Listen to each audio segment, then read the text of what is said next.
Transfer function. तो ये हमारा आज का टॉपिक है transfer function which is equals to the Laplace transform of the output to the Laplace transform of the input. मतलब कि जो हमारा आउटपुट है उसका divided by Laplace transform of the input. ठीक है, ये हमारा जीरो इनिशियल कंडीशंस पर ही इक्वल होता है। क्योंकि हम ट्रांसफॉर्म फंक्शन की बात कर रहे हैं तो ट्रांसफर फंक्शन हमारा जीरो इनिशियल कंडीशंस के अंदर आता है। यहाँ पर हम लोगों ने एक सिस्टम को लेट कर लिया जहाँ पर हमारा ये RS जो है वो रेफरेंस इनपुट है, ये आपका समर है, ये गेन है और ये आपका फीडबैक सिग्नल है और यहाँ पर आपका आउटपुट दिया हुआ है। ठीक है, अब मुझे चेक करना है कि मेरा आउटपुट इक्वेशन कैसा होगा, मतलब आउटपुट इक्वेशन कैसे बनेगा।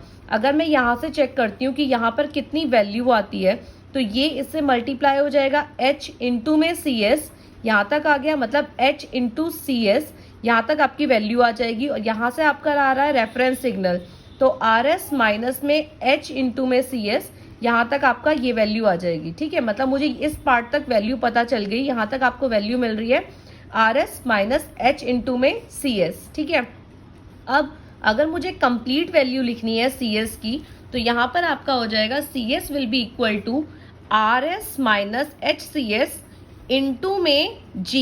ठीक है, तो ये हो जाएगा RS माइनस HCS इंटू में G। ठीक है, अब यहाँ तक वैल्यू आने के बाद हम लोग क्या करेंगे, हम लोगों ने इसको इंटरनली मल्टीप्लाई कर दिया तो ये आ जाएगा RS इंटू G और ये इससे मल्टीप्लाई होके ये मिल जाएगा।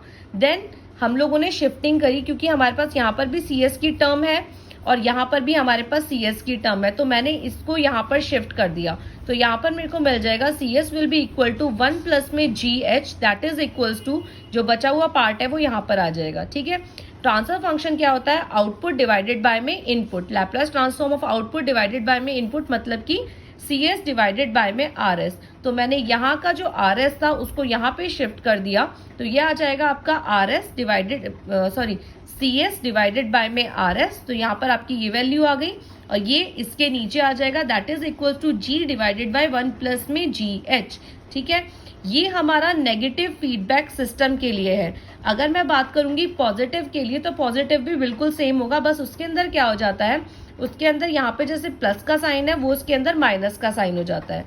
ये है आपका कंप्लीट ट्रांसफर फंक्शन। ठीक है, कंप्लीट ट्रांसफर फंक्शन। तो उसके बाद नेक्स्ट जो टॉपिक है वो है हमारा state transition matrix. State transition matrix जो होता है वो हर मैट्रिक्स, वो हर इक्वेशन जो कि लीनियर होमोजीनियस इक्वेशंस को सेटिस्फाई करती है that is called as state transition matrix.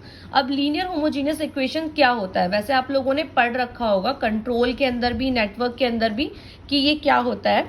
Again I am telling you, देखो अगर मैं डॉट वाला मैंने आपको बताया था कि अगर मैं एक डॉट लगाती हूँ that means differentiation of xt divided by में dt, इसको हम इतना लिख सकते हैं। और ये जब हमने स्टेट स्पेस रिप्रेजेंटेशन करी थी तो ये वाला xt जो था कंप्लीट किसके इक्वल था, axt प्लस में but, इस कंप्लीट के इक्वल था। तो यहाँ पे ये मेरी सब पूरी की पूरी इक्वेशन है।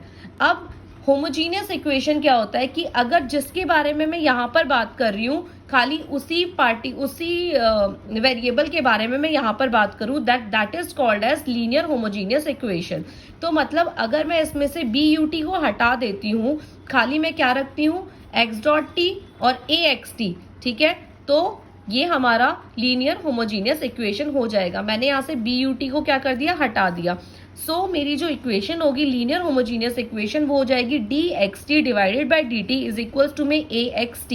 ठीक है, कोई भी चीज जो इस पार्ट को सेटिस्फाई करेगी, कोई भी इक्वेशन, कोई भी मैट्रिक्स जो इस चीज को सेटिस्फाई करेगी then that would be called as state transition matrix, उसको हम लोग स्टेट ट्रांजिशन मैट्रिक्स कहेंगे।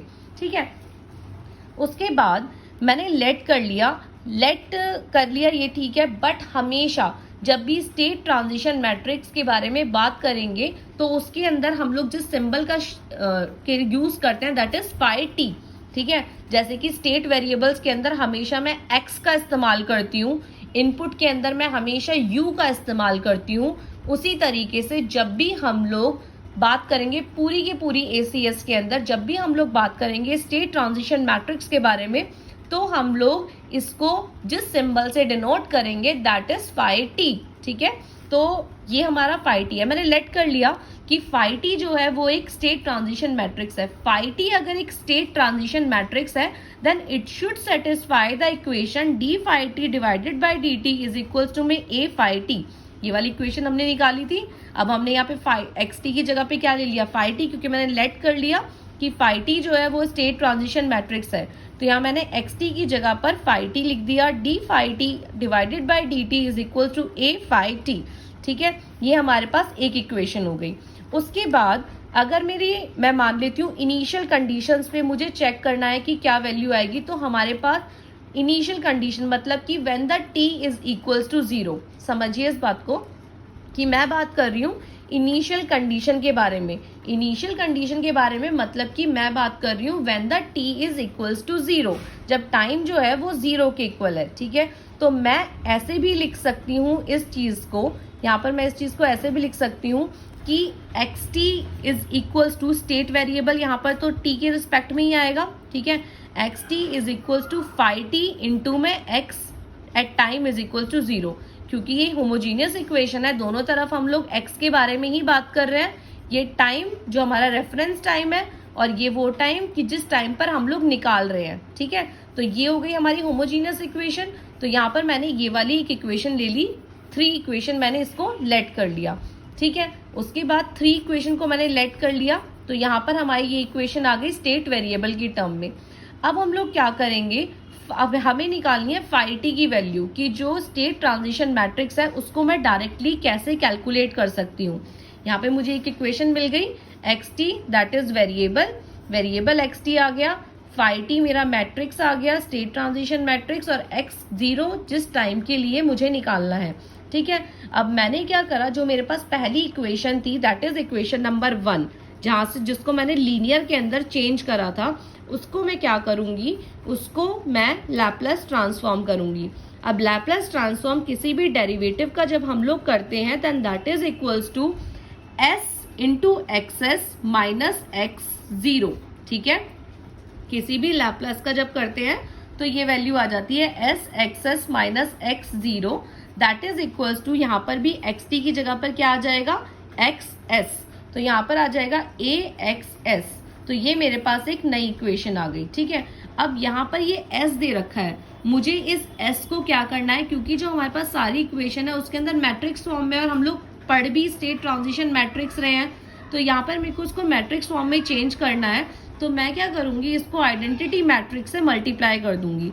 इसको आइडेंटिटी मैट्रिक्स से मल्टीप्लाई करना मतलब कि ये आ जाएगा आपका ISXS, खाली इस वाले पार्ट को आइडेंटिटी से मल्टीप्लाई करा है, माइनस में x0 इज इक्वल्स टू में a इंटू में XS। ठीक है, अब आइडेंटिटी मैट्रिक्स से मल्टीप्लाई कर दिया।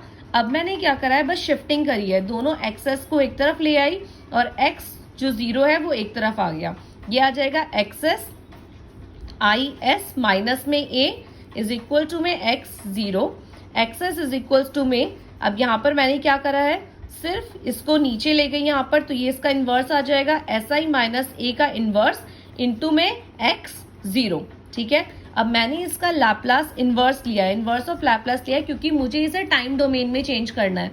क्योंकि यहाँ पर जो हम बात कर रहे हैं टाइम डोमेन के बारे में बात कर रहे हैं, तो मैंने इसे लैपलास वाले को टाइम डोमेन के अंदर चेंज करना है, तो मैंने इसका इन्वर्स ले लिया। अगर मैं इसका इन्वर्स लूंगी तो ये आ जाएगा xt इज इक्वल्स टू में Laplace inverse SI minus a का कंप्लीट इन्वर्स इंटू में x छोटा वाला हो जाएगा इंटू में 0। ठीक है, उसके बाद हम लोग क्या करेंगे, जो हमारी ऊपर की हमने एक ली थी टाइम के डोमेन के लिए और एक ये वाली, इन दोनों को आपस में कंपेयर करेंगे। देखो यहाँ पर xt है, यहाँ पर भी xt है। ठीक है, यहाँ पर x0 है, यहाँ पर भी x0 है। उसके बाद यहाँ पर phi t है, मतलब कि ये वाली कंप्लीट वैल्यू जो है वो हमारी phi t की होगी, that is equals to state transition matrix. मतलब ये वाला phi t जो है वो कंप्लीट हमारा स्टेट ट्रांजिशन मैट्रिक्स होगा। So phi t will be equals to, phi t जो होगा वो हो जाएगा हमारा लैपलास इनवर्स SI माइनस में a का कंप्लीट इनवर्स। ठीक है, मतलब जब भी हमें स्टेट ट्रांजिशन मैट्रिक्स की वैल्यू निकालनी है तो वो हम इस फॉर्मूले से डायरेक्ट निकाल सकते हैं। ठीक है। अब ये जो है, अगर मैं इस वाले पार्ट को, अगर मैं इसका मॉड लेती हूँ और इसको इक्वल टू 0 पुट करती हूँ, इस वाले पार्ट से मुझे एक कैरेक्टरिस्टिक इक्वेशन मिल सकती है, आइगन वैल्यूज मिल सकती हैं, पोल्स मिल सकते हैं, ठीक है। अब एसटीएम की कुछ प्रॉपर्टीज होती हैं। क्या प्रॉपर्टीज होती हैं? इनके प्रूफ्स भी हैं, ठीक है। इनके प्रूफ्स आप लोग खुद से किसी भी बुक को उठाएंगे या फिर नेट पे देखेंगे, आपको सबके प्रूफ मिल जाएंगे। जैसे आप लोगों ने जेड ट्रांसफॉर्म के प्रूफ कर रखे हैं, ठीक है, बिल्कुल इसी तरह इसके भी सारे प्रूफ्स हैं, नेट पे अवेलेबल है। तो ये हो जाएगा फाई 0 इज इक्वल्स टू आई, मतलब कि जब भी हम टाइम 0 लेंगे, ठीक है, तो वो आइडेंटिटी मैट्रिक्स के इक्वल होगा। Phi inverse T can be written as phi minus T, phi T का whole power K that is equals to phi into में के टी।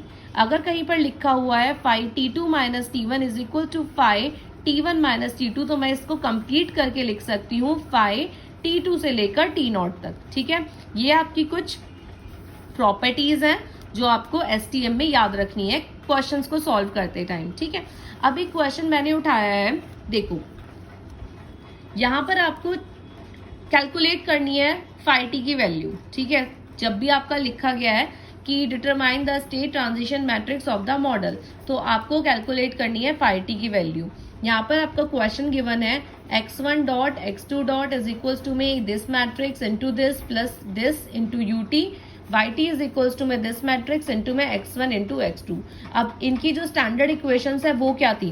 स्टैंडर्ड इक्वेशन जो थी वो x नॉट की थी ax प्लस में bu, ठीक है, पहली इक्वेशन, और y वाली की थी y is equal to cx plus में du तो है नहीं यहाँ पर, तो हम लोग खाली क्या लेंगे, y is equal to cx, ठीक है। और जो हमें कैलकुलेट करना है वो है फाई टी, जिसका फॉर्मूला है L inverse S I minus में ए का कंप्लीट इनवर्स, ठीक है। अब हम लोग क्या करेंगे, हमने क्या करा, इस इक्वेशन को और हमारी जो फर्स्ट इक्वेशन है, इन दो इक्वेशन को आपस में कंपेयर करा। देखो यहाँ पर इन दोनों को कंपेयर अगर हम लोग करेंगे तो हमें क्या मिल जाएगा, वैल्यू मिल जाएगी ए की। ये आपका x है तो यहाँ पर भी x है, इस इक्वेशन से कंपेयर करा, ये x है तो ये x है, ठीक है, u है तो u है, b है तो यहाँ पर ये वैल्यू b की है, मतलब ये वैल्यू आपकी किसकी हो गई, a की हो गई। तो यहाँ पर इस फॉर्मूले के अंदर आपको a की वैल्यू तो डायरेक्ट मिल गई, तो आपको a की वैल्यू डायरेक्ट मिल गई, तो ये कंप्लीट वैल्यू आप इस फॉर्मूले में डाल सकते हैं। सबसे पहले स्टेप बाय स्टेप चलते हैं, हम लोग एस आई माइनस ए की वैल्यू कैलकुलेट करेंगे, ठीक है। एस आई माइनस ए मतलब कि ये हो गई आइडेंटिटी मैट्रिक्स, तो मतलब कि 1 0 0 1, तो S से आइडेंटिटी मैट्रिक्स को मल्टीप्लाई कर दिया, S से आइडेंटिटी मैट्रिक्स को मल्टीप्लाई कर दिया तो आपको ये मिल गया। माइनस में ए आपका कंप्लीट, ये उठा के मैंने डायरेक्टली ए को यहाँ पर रख दिया, ये हो गया आपका ए, ठीक है। अब इन दोनों को माइनस करा, ये हो जाएगा S प्लस 1, ये माइनस 1 0 और S प्लस 2, ठीक है। उसके बाद हम लोग क्या करेंगे, अब मुझे नेक्स्ट क्या चाहिए, इसका इन्वर्स चाहिए।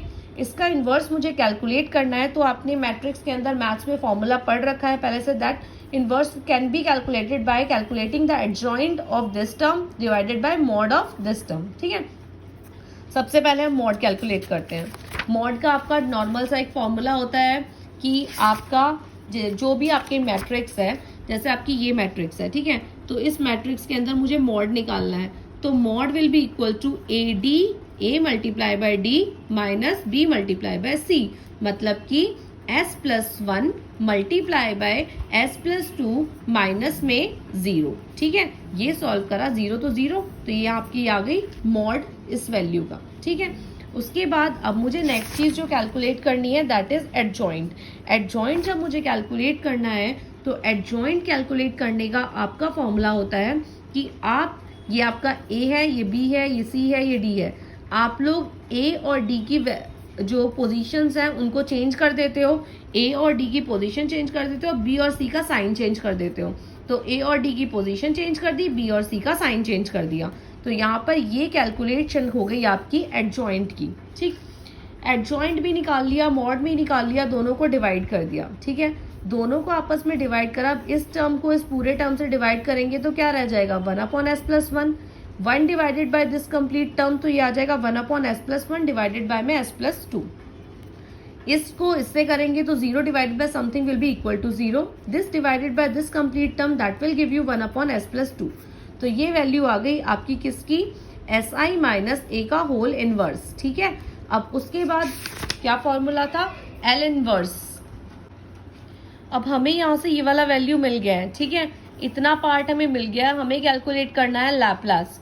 सो Laplace inverse of Laplace actually, तो यहाँ पर आ जाएगा phi T is equals to Laplace का inverse S I minus A का कंप्लीट इनवर्स, ठीक है। अब ये वाला पार्ट तो हमने सॉल्व कर लिया, मतलब अब मुझे इसका लैप्लास लेना है, इसका लैप्लास लेना है। तो यहाँ पर 1/s+1 का क्या हो जाएगा, E to the power minus T, 1t, ठीक है। इसका हो जाएगा E to the power minus T minus E to the power minus 2t, इसका 0 ही रहेगा, इसका E to the power minus 2t हो जाएगा। So this is the value of the state transition matrix. ये हमारी स्टेट ट्रांजिशन मैट्रिक्स आ गई है। अब इस वाले क्वेश्चन के अंदर तो हमने देखा था कि ए की वैल्यू को निकाला था, मतलब कि कंपेयर करके निकाला था, ठीक है। पेपर के अंदर ऐसे इक्वेशन भी आ सकते हैं, एग्जाम के अंदर डायरेक्ट ए की वैल्यू भी आ सकती है। अगर ए की वैल्यू आ गई तो आपको कोई कंपैरिजन करने की जरूरत नहीं है, आप डायरेक्ट अपना कैलकुलेशन स्टार्ट करें, ठीक है। बट अगर ए की वैल्यू नहीं आती है और आपको प्रॉपर इक्वेशन दिया गया है तो आप लोगों को पहले कंपेयर करना है, ए की वैल्यू निकालनी है और उसके बाद आप लोग एसटीएम को कैलकुलेट करेंगे, ठीक है। दिस इज योर होमवर्क, ये आपका क्वेश्चन है। जैसे मैंने इस क्वेश्चन को सॉल्व करा है पहले वाले को, आप बिल्कुल इसी तरीके से इस क्वेश्चन को सॉल्व करेंगे और कल फिर हम लोग इसका सॉल्यूशन डिस्कस करेंगे, ठीक है।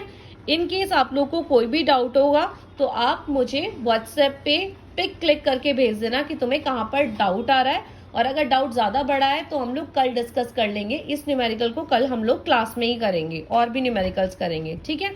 And this topic is very important. इस टॉपिक के अंदर से आपका पेपर में जो आता है वो आता है कि एसटीएम होती क्या है, एसटीएम की पूरी डेरिवेशन आती है, एसटीएम की प्रॉपर्टीज क्या क्या होती हैं, एंड उसके साथ आपका आता है एक न्यूमेरिकल सॉल्व करने को। तो आप लोगों को ये पूरा का पूरा एक पैकेज है अच्छा खासा मार्क्स गेन करने के लिए, क्योंकि ये क्वेश्चन कंपल्सरी समझो कि ये तो आना ही आना है।